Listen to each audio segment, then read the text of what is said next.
Hello viewers, کیسے ہیں آپ سب لوگ؟ امید کرتا ہوں آپ سب لوگ خیریت سے ہوں گے۔ Welcome to our new channel the science fiction zone. چلتے ہیں ویڈیو کی طرف۔ جاپان میں ایک باقاعدہ دن تھا۔ لوگ جانے کے لیے ٹرین میں سوار ہو رہے تھے۔ ان کی منزل جیسے ہی ٹرین اپنے آخری اسٹاپ پر پہنچنے والی تھی کہ اچانک ہر کسی کے فون کو مختلف حصوں میں آنے والے بڑے زلزلوں کے بارے میں الرٹ موصول ہونا شروع ہو جاتے ہیں، یہاں تک کہ وہ جھٹکے محسوس کرنے لگتے ہیں۔ وقت گزرنے کے ساتھ ساتھ ہلنا تیز سے تیز ہوتا چلا جاتا ہے۔ خاص طور پر جب ٹرین ایک سرنگ میں جاتی ہے تو لوگ اپنا توازن کھو کر ایک دوسرے پر گرنے لگتے ہیں۔ کیا ہو رہا ہے اس کے بارے میں الجھن اور خوف زدہ۔ پھر اچانک ٹرین ایک جھٹکے کے ساتھ رک جاتی ہے۔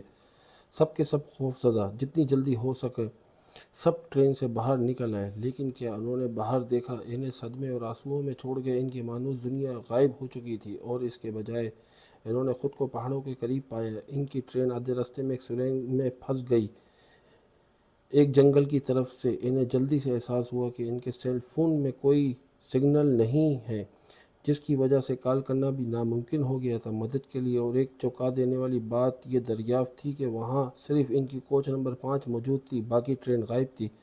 کافی سوچ و بچار کے بعد وہ اس نتیجے پر پہنچے کہ ان کا کوچ کسی نہ کسی طرح ٹرین سے الگ ہو گیا ہوگا، حادثاتی طور پر اس نامعلوم مقام پر۔ کیونکہ اس کی صورتحال کی کوئی وضاحت نہیں تھی، ابھی وہ جانتے تھے کہ انہیں کے بچاؤ کا انتظار کرنا پڑے گا۔ مسافروں میں ایک سرکاری ملازم سیم بھی تھا، فائر فائٹر کے طور پر کام کیا۔ اس نے ٹرین اٹینڈنٹ کے ساتھ مل کر خوفزدہ لوگوں کو پرسکون کرنے کی ذمہ داری سنبھالی، مسافروں اور زخمیوں کی جانچ کرنا۔ یومی بھی وہاں موجود تھی، مدد کر رہی۔ یومی پہلے بھی سام سے مل چکی تھی، جب سام نے آگ بچانے کی تربیتی سیشن کیا تھا تب سے یومی نے اس کی بہت تعریف کی تھی۔ سیم مرکزی شہر میں واپسی پر پولیس سمیت ہر کوئی پریشان اور کنفیوز تھا، جو یہ نہیں جان سکے کہ ٹرین کے آخری 2 ڈبے کہاں ہیں۔ نمبر 5 اور نمبر 6 غائب ہو گئے تھے۔ انہیں گمشدگی کے مقام تک جانے والی ٹریک ملا، لیکن وہ نہیں مل سکے۔ لاپتہ کوچوں کو تلاش کریں۔ دلچسپ بات یہ کہ کوچ نمبر 6 کا ابھی تک معمہ حل نہیں ہو سکا تھا۔ جیسا کہ پہلے میں نے صرف کوچ نمبر 5 کا ذکر کیا، بعد میں سیم، یومی اور ایک مسافر نیون نامی نے علاقے کی مزید تلاشی کرنے کا فیصلہ کیا۔ انہوں نے اپنے آدھے حصے سے تھوڑا سا دور مہم جوئی کی۔ کوچ سرنگ میں پھنس گئی تھی، لیکن جب وہ سرنگ سے نکلے تو حیران رہ گئے۔ ایسا لگتا تھا جیسے زندگی کے کوئی آثار نظر نہیں آتے، جیسے برسوں پہلے سب کچھ تباہ ہو گیا ہو۔ وہ ایک بہتر نظارہ حاصل کرنے کے لیے تیزی سے قریبی پہاڑ پر چڑھ گئے۔ جو کچھ انہوں نے دیکھا وہ حیران کے حیران رہ گئے۔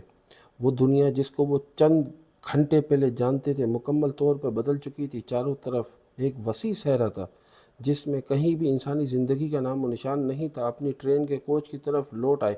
انہوں نے اپنی تلاش دوسروں کو شیئر کی، جس سے ہر کسی کو حیرت ہوئی۔ ان کا ماحول کیسے بدل سکتا ہے اتنی تیزی سے؟ وہاں کوئی شہر یا مدد کے آثار نہیں تھے، ان کے فون میں کوئی سگنل نہیں تھے۔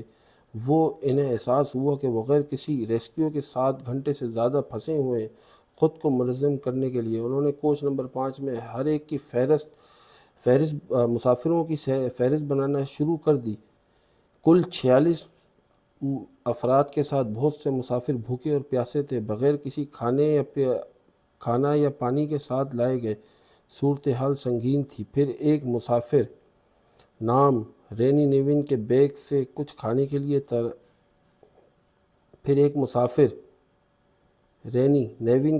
میں سے کچھ کھانے کے لیے تلاش کر رہی تھی، جب وہ غیر متوقع طور پر ایسے خطوط ملے جس نے اسے سوچنے پر مجبور کر دیا۔ نیون ایک مجرم ہے۔ حیرت انگیز طور پر وہ پھر خاموشی سے کسی اور کے تھیلے سے کھانا لے لیا۔ بعد میں جب ایک مسافر کو احساس ہوا کہ اس کا کھانا غائب ہے، رینی نے اونچی آواز میں نیون پر الزام لگایا اور اسے سب کے سامنے مجرم قرار دیا۔ نیون نے اپنا دفاع کیا، بغیر ثبوت کے الزام لگانا غلط ہے اور یہ ٹرین میں کوئی بھی ہو سکتا ہے، اس لیے صرف اس پر شک کرنا مناسب نہیں تھا۔ اب بھی رینی کے دعووں کی وجہ سے ہر کسی کو شک تھا۔ نیون نے مدد تلاش کرنے کے لیے غصے سے ٹرین چھوڑ دی۔ اس وقت پتہ چلا کہ کسی کے غلطی سے رینی نے کھانا چوری کرتے ہوئے ریکارڈ کیا، جس سے نیون کا نام صاف ہو گیا، جبکہ نیون آؤٹ تھا۔ مدد کی تلاش میں وہ تقریباً ایک بڑے سوراخ میں گر گئے، لیکن سام اور یومی وہیں تھے۔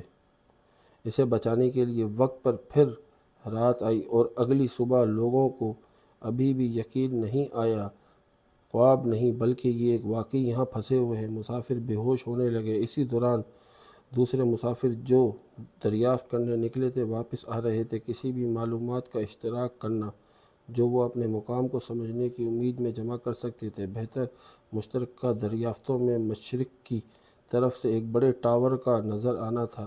ایسا لگتا ہے کہ برسوں سے لاوارث اور تباہ ہو چکے ہیں۔ یہ خاص طور پر حیران کن تھا کیونکہ ایک دن پہلے اس ٹاور کی تعمیر کے بارے میں خبریں آ رہی تھیں۔ شیڈول کے مطابق 2023 میں شروع ہونا، 2026 تک مکمل ہونا ہے۔ اس معلومات نے ان کے اصرار کو مزید بڑھا دیا۔ حالات مسافروں میں سے ایک کو ٹن کی بوتل ملی جس کی تیاری کی تاریخ 2026 تھی۔ پھر ایک ماہر حیاتیات کو ٹرین میں ایک ایسے پودے ملے جو جینیاتی طور پر تبدیل ہوتے دیکھے گئے، لیکن مستقبل میں کم از کم 40 سال تک اس طرح کی پیش رفت ممکن ہونے کی توقع نہیں تھی۔ اس تمام سراغوں کو ایک ساتھ رکھتے ہوئے مسافروں کو ایک چونکا دینے والا احساس ہوا۔ کسی طرح ان کی ٹرین کی کوچ نے 2023 سے لے کر 2063 تک کے 40 سال کا سفر طے کیا ہے۔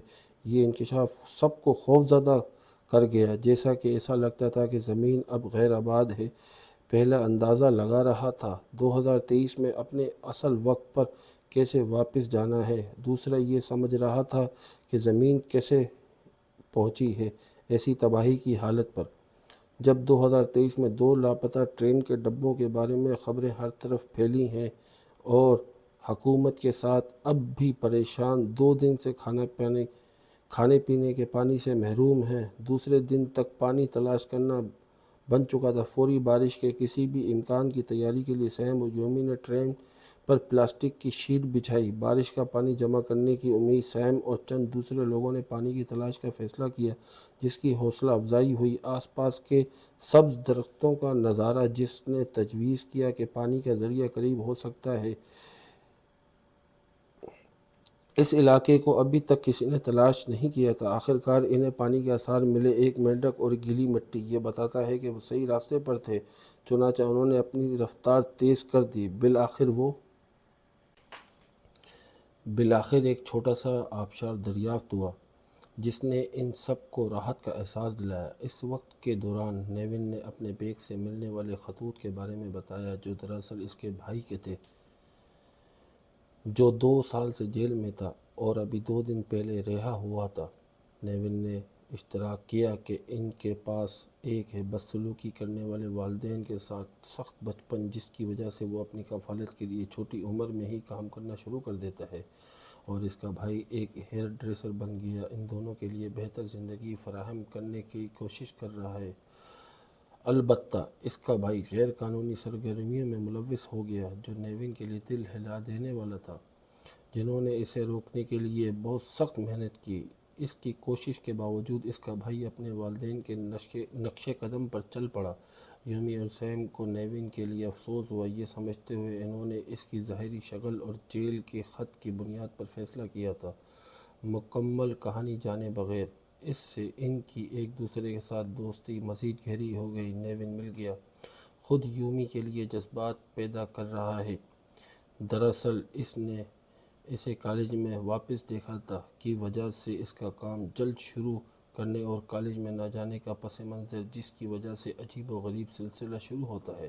نوکریاں۔ نیون نے سوچا کہ شاید یومی اپنے جذبات کا بدلہ نہ لے، اور اب ایسا لگتا ہے کہ یومی سیم کو پسند کرتی ہے۔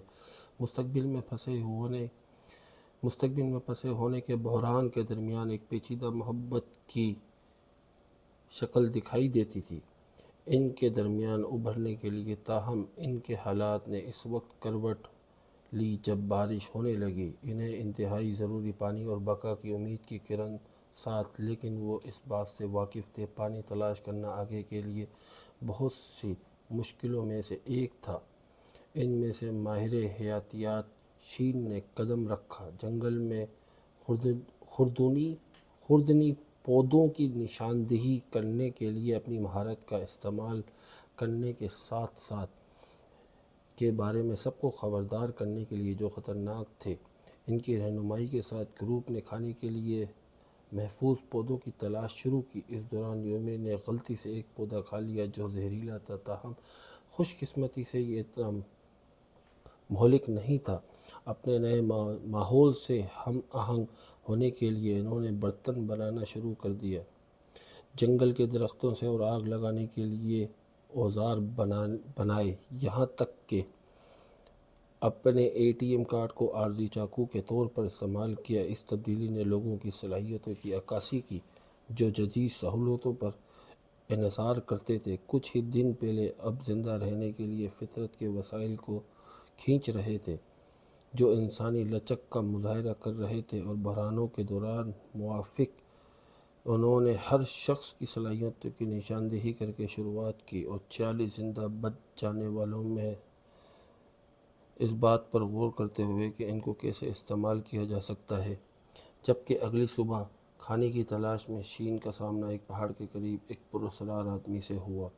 ان کی آمد کے بعد پہلی بار انہوں نے اپنے علاوہ کسی شخص کو دیکھا۔ مستقبل میں تاہم انکاؤنٹر کے دوران شین کافی زخمی ہو گئے تھے۔ محدود میڈیکل کے ساتھ وسائل ایک میڈیکل طالب علم شین کے زخموں کے علاج کے لیے ان کی اہم امید بن گیا۔ اس کے باوجود اس کے خوف اور ناتجربہ کاری، شین کو بچانے کی ضرورت نے یوٹو کو کام کرنے پر مجبور کیا۔ شین کا استعمال کرنا نباتاتی علم انہوں نے انفیکشن سے بچنے کے لیے اینٹی بیکٹیریل خصوصیات والے پودوں کو لگایا اور اس کے زخموں پر مرہم کرنے کے لیے صاف کپڑے ملے۔ 3 دن کے تناؤ کے بعد شین صحت یاب ہو گیا اور اسے اطلاع دی۔ جنگل میں جارحانہ اجنبی کے بارے میں گروپ اپنی حفاظت کے لیے انہوں نے یچی کی پیروی کی مشورہ۔ یچی ایک سیکیورٹی کمپنی میں ملازم ہونے کے ناطے اور اپنے کیمپ کے گرد جال بچھائے۔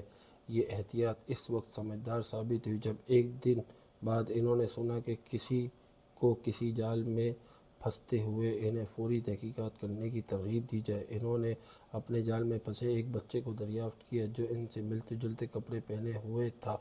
بچہ فرار ہونے میں کامیاب ہو گیا اور انہیں اس کا انتظار کرنے کی تاکید کی جیسا کہ وہ بھاگ گیا۔ سیم، یومی اور نیول نے دلچسپ ہو کر کئی کلومیٹر تک اس کا پیچھا کیا، ایک چھوٹے سے دریا تک پہنچ گئے جو انہوں نے پہلے نہیں دیکھا تھا۔ وہاں لڑکے نے ان سے کہا کہ پہلے تھوڑا انتظار کریں۔